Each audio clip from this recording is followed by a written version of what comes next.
여러분 안녕하십니까? GNU 뉴스입니다.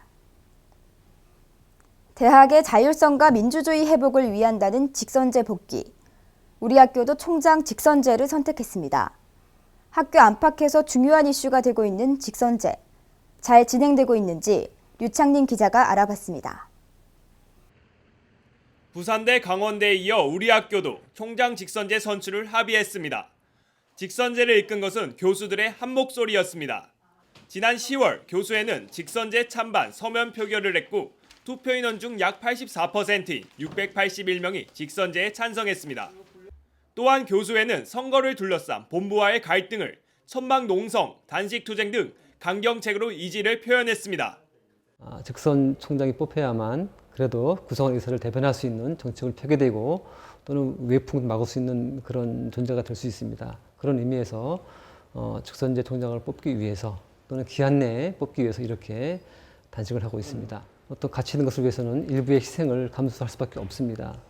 학생들의 손실이 적어지도록 노력을 할 계획입니다. 우리 학교는 2012년 교육과학기술부와 양해각서를 맺었습니다. 이 양해각서의 조건이 직선제 요소 폐지였습니다. 직선제의 방향이 결정되자 가장 먼저 GPP 사업이 멈췄습니다. 학생 간에 운용되던 사업비 삭감이 예상된다며 해외 탐방 사업이 무기한 연장된다고 밝혔습니다. 이처럼 교육부의 압박은 현실로 다가왔습니다.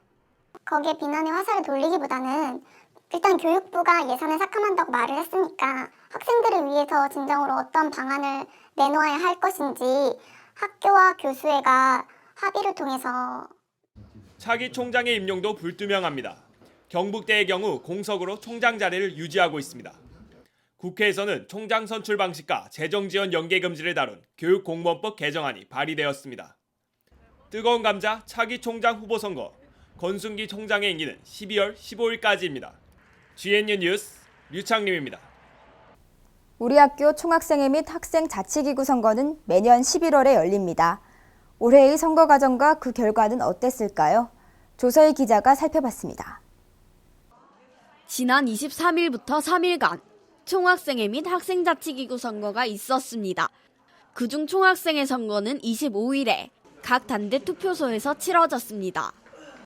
이번 총학생회는 단일 후보로 출마했기 때문에 찬반 투표가 진행됐습니다. 단일 후보라고 해서 너무 안일하게 생각하지 말고 모든 공약을 말한 대로 다 실천해줬으면 좋겠습니다.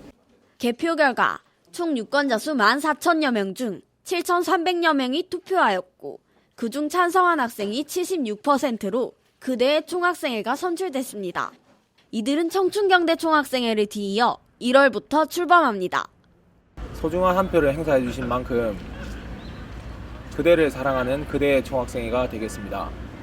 총학생회를 바라보는 시선을 바꿀 수 있도록 공약사항 이행과 학생 복지에 중점을 둘 것이며 그 누구보다 성실하고 열심히 하는 총학생회가 되도록 노력하겠습니다. 감사합니다.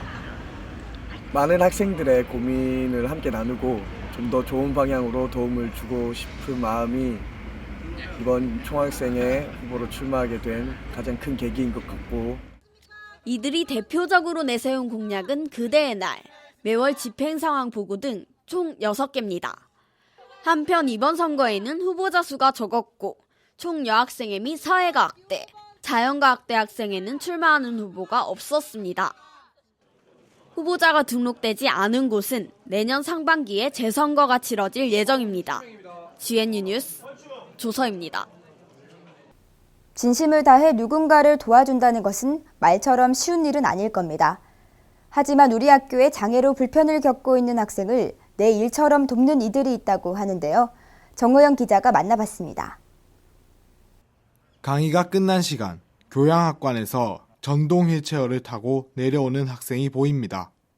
그 옆에는 흔들리지 않도록 균형을 잡아주는 학생도 있습니다. 이들은 국어국문학과에 재학 중인 김순지, 박찬현 학생입니다. 둘은 학과 행사에서 처음 만나 많은 대화를 나누며 서로를 알아갔고 박찬현 학생은 먼저 다가가 우정의 손길을 내밀었습니다. 평소 내성적이었던 김순지 학생은 친구들과 잘 어울리지 못했습니다. 하지만 박찬현 학생과 함께한 뒤 성격이 밝게 바뀌었습니다. 찬현이 형 덕분에 제가 조금 더 감정적인 사람이 될 수 있게 되고 학교 생활에 자신감이 생기고 더 활기차다고 해야 할까요? 이들은 좋은 선후배이자 친구로서 스스럼 없이 고민 상담도 하고 서로 조언도 해줍니다. 박찬현 학생은 함께 있으면서 자신도 바뀐 부분이 많다고 말합니다. 순지가 몸이 조금 다른 사람에 비하면 불편한데 오히려 정신은 더 강하고 건강한 편이거든요. 예를 들면 자기가 맡은 역할을 끝내는 걸 보면서 저 친구가 되게 철이 들었구나 이 생각이 들어서 그런 점을 많이 배웠던 것 같습니다. 우리 학교에서는 장애 학생들을 위해 신청서를 제출하면 도우미를 붙여주는 제도를 시행하고 있습니다. 장애 정도를 심사하여 최대 2명까지 도우미를 연결해 주는 겁니다. 이들은 각자의 자리에서 장애 학생들의 손과 발이 되어주고 있습니다. 장애 학생들을 돕는 도우미들의 마음이 쌀쌀해진 캠퍼스에 온기를 느끼게 해줍니다. GNU 뉴스 정의연입니다. 주변에서 번호판이 없는 오토바이 자주 보셨을 겁니다. 대부분 보험에 가입되어 있지 않고 등록도 안 된 오토바이라고 하는데요. 차태훈 기자가 알아봤습니다. 교내와 학교 주변, 정식 번호판이 아니거나 번호판 자체가 없는 오토바이가 곳곳에서 보입니다. 대부분 등록되지 않은 오토바이입니다. 자동차 관리법에 따라 모든 오토바이들은 관할 관공서에서 등록해야 합니다. 정식 등록을 받기 위해서는 책임보험에 가입되어 있어야 합니다. 작년 기준 평균 오토바이 보험료는 32만 원 선. 학생들은 보험료가 부담스럽기 때문에 등록을 꺼립니다. 또 자동차보다 단속이 잘 안 되는 점을 이용해 등록을 잘 하지 않는 겁니다. 최근 우리 학교에 재학 중인 김모 학생은 상대방 차량의 과실로 작은 사고를 당했습니다. 하지만 무보험, 무등록 오토바이라는 이유로 적절한 보상을 받지 못했습니다.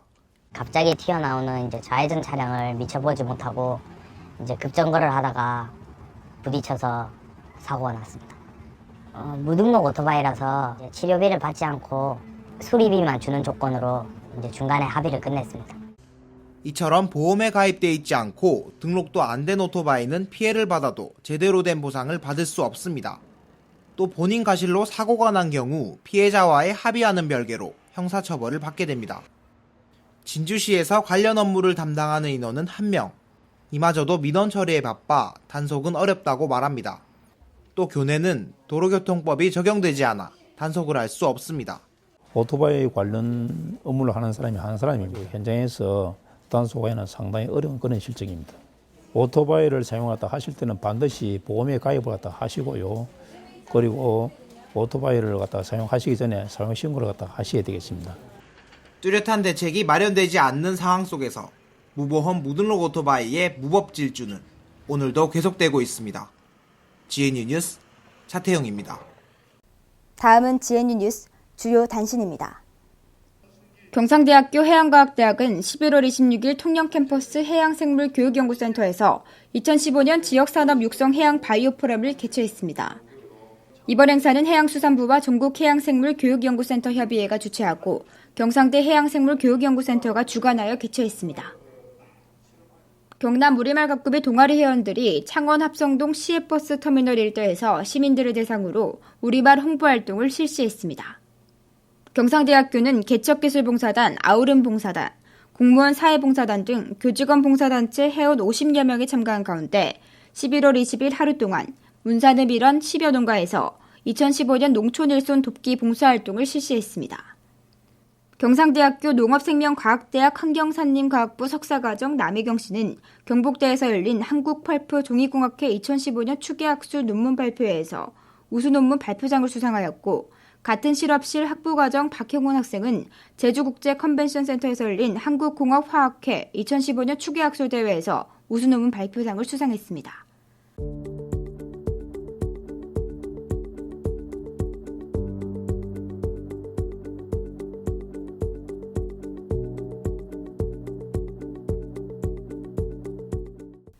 모든 것들이 디지털화되면서 간편해지긴 했지만 아날로그적인 옛 감성은 사라지고 있는 요즘.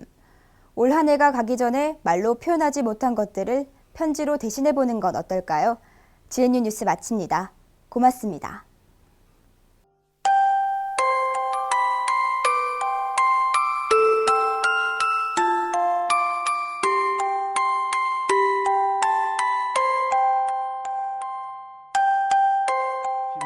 십 80년대만까지만 해도 도장이 많이 들어왔거든요. 그럼 하루 종일 파야 되기 때문에 목도 아프고 힘들었죠.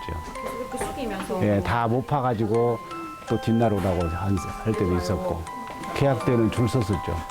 그럼 여기 다 못 하니까 옛날에는 계약 이렇게 할 때 신입생들 오면 저 학교 체육관 거기서 접수 받았거든요. 뭐 체육관 정문 앞에서 내가 책상 갖다 놓고 거기서 팠어요. 계속 그냥. 예. 그냥 파서 주고 막 그러고. 안 힘드셨어요? 그때 엄청나게 힘들었어도 보람이 있잖아요. 내가 봐도 팔 때마다 달라요. 똑같이 신경 써서 파기는 파는데 그래도 어딘가 조금씩 다르거든요. 손으로 판 거는. 기계는 100% 똑같고 사이즈만 정해놓으면 그 사이즈 똑같이 나오니까 기계는. 근데 요새는 기계로 판 거는 도장에 대한 의미가 별로 없지. 시계도 옛날에는 우리가 이 시계 계약되고 보면 뭐 박스티기로 팔았거든요.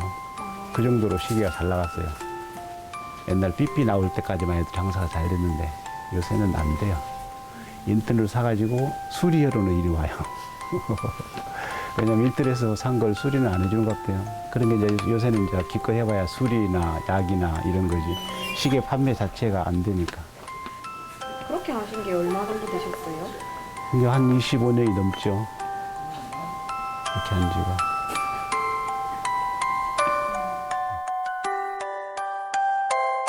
사람들이 꾸준하게 오는 것 같네요. 예, 여기 이제 있는지 알고 사람들이 계속 꾸준하게 오죠, 오는 사람.